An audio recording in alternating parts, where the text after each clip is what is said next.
So first off, thank you so much for everybody for attending this. If you are virtually, please use the Q&A portion on the bottom of your screen. Introductions, we introduced Nicole Edgett, our program supervisor for Torrey Pines, Cloud Farage from Coast and Oak Crest, and Kelly Masick from LCC and Carmel Valley. And my name is Sarah O'Clushen, and I am the District TOSA for Special Education in Inclusion, Intervention, and Outreach. All right. We have 5 teachers at Coast. Here's their information. Carolyn is a part-time teacher for Coast. She also teaches at one of our high schools. So the room numbers can change for our teachers, but here's their information. And then the team at Coast. So you do have Mr. Ayala as your principal. When you walk in, you'll meet Miss Michelle Miller, who is a friendly face right when you walk into Coast. And they also have a speech language pathologist and a school psychologist. All right, I'm going to pass it over to Kelly Masick to kind of go over the campus. Thank you. Just a really quick couple of pictures for you if you haven't been over to Sunset High School. That is just a really beautiful aerial shot right there. I'm loving the sunset and the ocean in the background. In the center of the school, there is this outdoor quad, and this is a little community garden they have going on right there. This is the culinary room where students will do some cooking and take some classes related to food prep and all that good stuff. Coast does share the campus with Sunset High School, so these all areas are used by both the Coast students and the Sunset High School students. And that's just another view from above of the front of the school and the quad area. And then we just have a couple of shots here of the different classrooms that Coast uses on the campus. So they're fairly similar, it's just set up differently per teacher preference.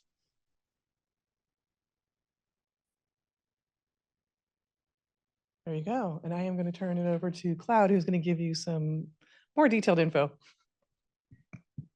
All right, thank you. So when students move on from high school and join an adult transition program, it definitely looks different and from your traditional setting. And so we'll go through the next slides to discuss changes to the IEP and how the program addresses those. All right, so some natural program changes that occur as part of the transition from high school to Coast include the addition and/or adjustment of the services on your student's IEP, such as increased career awareness or travel training services. The focus is really ensuring that the students are working towards whatever the goals are to be as independent, as safe, as productive as possible once they leave the Coast program, right? So it just depends on the student's needs and what the different goals are for that student. It's very highly individualized. The structure of the program is also very different. We don't go by a bell schedule. We don't have core classes, core content classes or electives. It's essentially driven by the individual transition plan or the ITP, the individual transition plan in the IEP. Next slide. So let's see. The focus of the Coast program is around the individual transition plan. That is usually the second and third pages of your IEP. This section focuses on student goals after they leave the program and once they've aged out.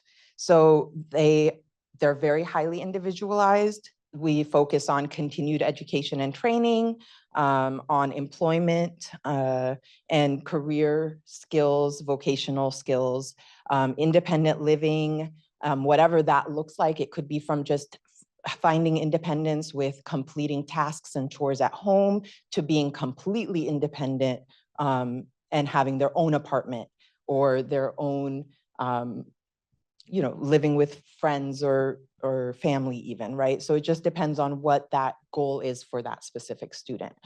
We also focus on personal development. So we have a full-time or we have a speech and language pathologist at our campus that works with social skills, interpersonal skills, rec and leisure, and then we're also very much community-based. So the goal is to get them as much into the community as possible. This year, they have multiple community-based instruction days. They participate with college courses and things like that, as well as employment. Next slide. So these are some of the related services that we continue to provide. So if you have services such as speech, OT, any other services that your student needs would be continued into the COAST program. Moving on. And Masick already shared a little bit about the culinary program. This is a very highly student-driven part of our program. Students go from selecting the recipes themselves as a class or as a small group. They identify the ingredients and make a shopping list. They then research and budget for that shopping list and find out costs at the Smart and Final or the grocery store that we go to. They have a whole plan, and then they also go into the community and purchase those items, working towards their budgeting goals, their understanding of money, all of that. And then they come back and work together to prep the food and learn about safety, cleanliness, hygiene, all of that with prepping their meals. So it's definitely a very intense student-led process. And then we also participate with organizations and clubs. In the past, clubs have been offered to students, and currently, like this year, we've had Kindness Club, Theater Club, Set Design. In front of you, you have some resin pieces that are our reject pile, but they focus on teaching the kids on how to create their own keychains, magnets. Last year, they were doing screen printing on clothing for spirit wear. And so we're continuing to work towards diversifying our club offerings. And we also have different employment and employment experience opportunities, even on campus. We have a weekly coffee cart. Currently, a small group or one of our clubs is planning their prom. We have a small garden and the Coast News as well. So we're always looking at ways to diversify and improve our offerings. The next slide shows a sample schedule. I know it's very small, but a lot of the times, this is just a general schedule for the whole, like one classroom, but your student schedule will be your student's own, right? And so some of these things your student will be doing, and they would be doing other things, right? So just keep in mind that it's very, very highly individualized to meet your students' needs and also to help them progress and develop the skills that they need for after they leave our program. And next, we have more information. All right, my favorite part of everything, post-secondary opportunities. I absolutely love this because I feel like this is where we get these amazing opportunities to really think about what are all of the options for post-secondary, which means after high school. So COAST provides ongoing education with those functional and transitional academic skills. So your student's still going to work on those IEP goals. You're going to get instruction in reading strategies, math. It's all built into their schedule as well as with that in current events. They do have access to the unique learning system curriculum as well still. For continuing education, when possible, COAST staff supports one class per semester at the MiraCosta San Alejo campus. But with the availability and information about potential courses supported will be forthcoming. So this is all reliant on MiraCosta. We have no control over what courses they're going to support for students in the non-credit options. So fun fact, any student can attend community college. You do not need to have a high school diploma. You don't need to have anything required besides being 16 with the parent permission. 18-year-olds, you can go to any community college, and MiraCosta San Alejo is our campus right here. That is our capture zone, and they offer some amazing non-credit courses that you can access. They also have an Oceanside campus, but that is further north. How do you find out about these classes that Coast would support? If available, your case managers send out an email telling you what course will be available, but it is up to the families to enroll in this course. So when we get to that point, if a course will be available, your case manager will reach out. They'll tell you this is the course that we're supporting and then how to register.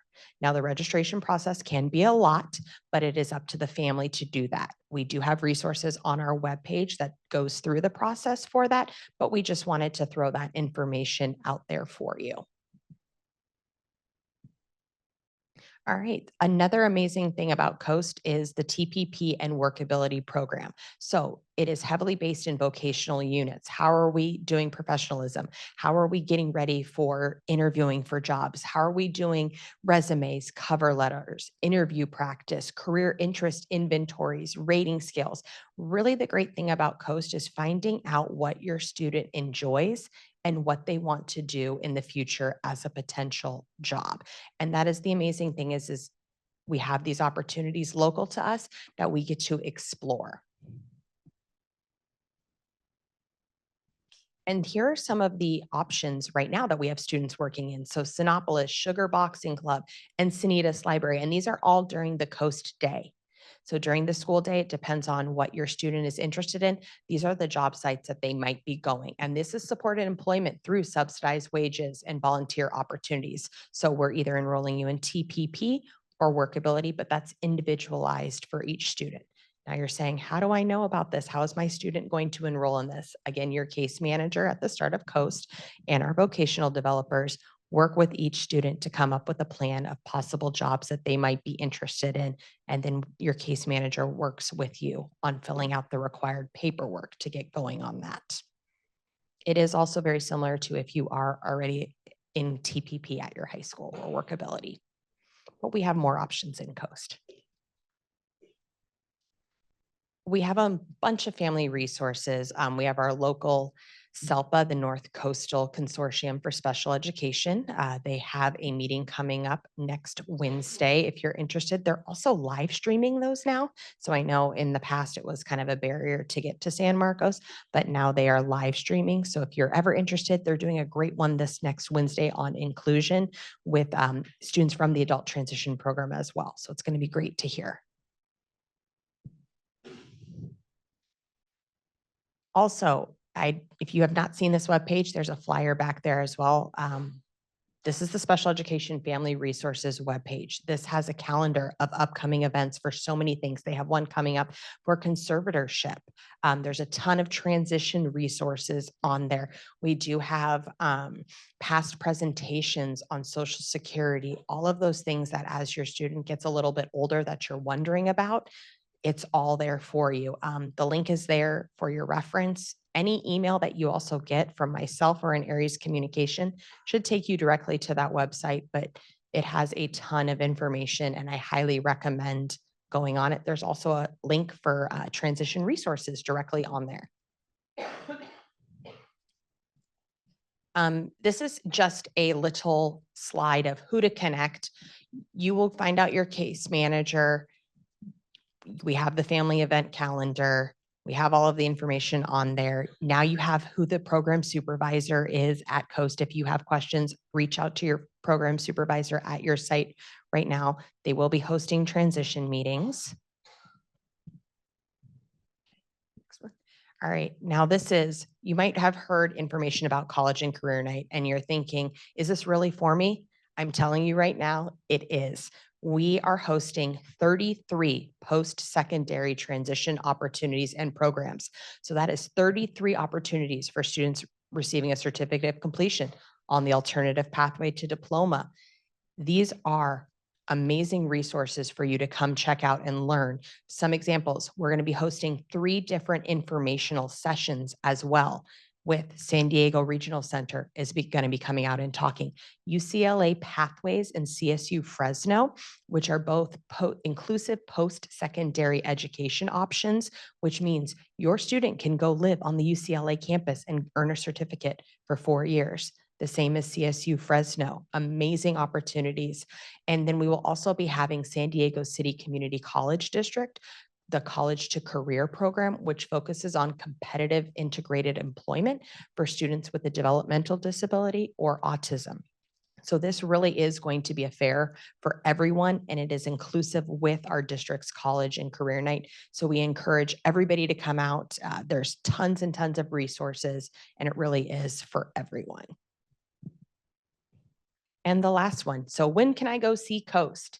We are going to offer 2 Coast parent tours on either April 18th from 8:45 to 9:15 a.m. or May 9th from 2 to 2:30 p.m. If you want to scan that QR code, that'll take you to the RSVP. And these will be just tours on the campus with our program supervisors, and you'll get to see the campus in person. We are also setting up dates with the high schools for the students to do a separate tour of Coast as well. So they will have their own tour, and then this will be the parent tour. All right, now it is time for questions, and hopefully we can answer most of them. And then Nicole, if you see anything in the chat that Kelly would like us to answer live. All right.